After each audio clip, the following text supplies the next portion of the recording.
Hey kids, it's snack time, and normally we try to avoid the snacks that have a lot of salt in them, and this is a treat item for us, but I wanted to show you what I fix. I think you might like it too.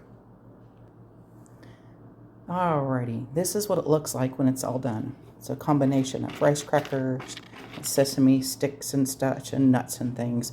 And of course, if you have nut allergies, you can leave the nuts out and just go with the regular stuff. We've bought this stuff at one of the local grocery stores. I picked apart its ingredients, something that we like. I've shopped online and found some of the things that are less salty than what's in the store.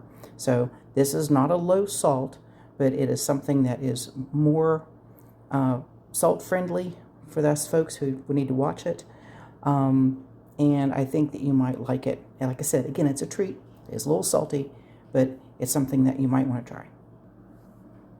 All right, so I'm just going to show you what we have. So I have some Cajun sesame sticks. These are Cajun corn sticks.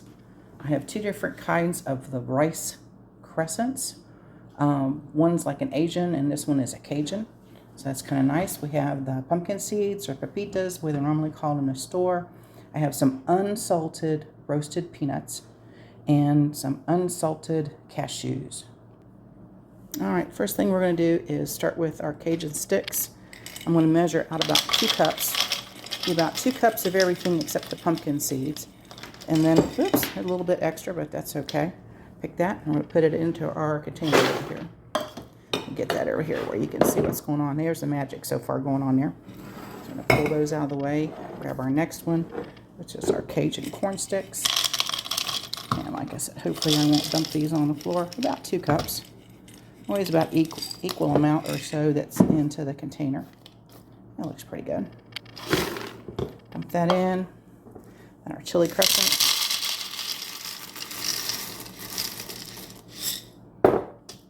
Again, about 2 cups.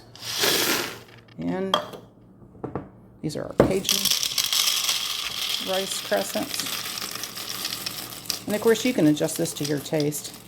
If you like more or less of these, of course, feel free to do so. And then there we go. Now the pumpkin seeds, I generally only use about 1/2 cup. Only because a little goes a long ways on these things. And before you know it, if you put too many in, then you end up having pumpkin seeds in everything. I might adjust that accordingly a little bit here. That's okay. Back over to our unsalted roasted peanuts. And like I said, if you have nut allergies or you have someone in your family who has nut allergies, you can leave these out. That looks pretty good. And in those are going to go. And then our unsalted roasted cashews. You might want to add pistachios or walnuts or some of that stuff. I'm a cashew fan, so you can't ever have too many cashews into it.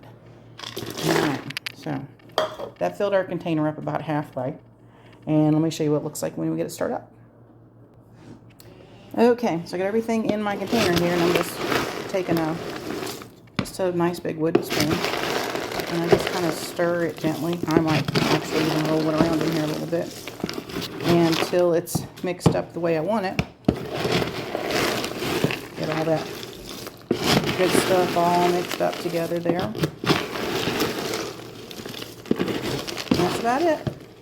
That'll last us a good couple weeks or so, and it makes it, like I said, a nice snack. It is high in salt, not as high as it would be from the store, because a lot of this stuff is no salt added. So I hope you enjoy.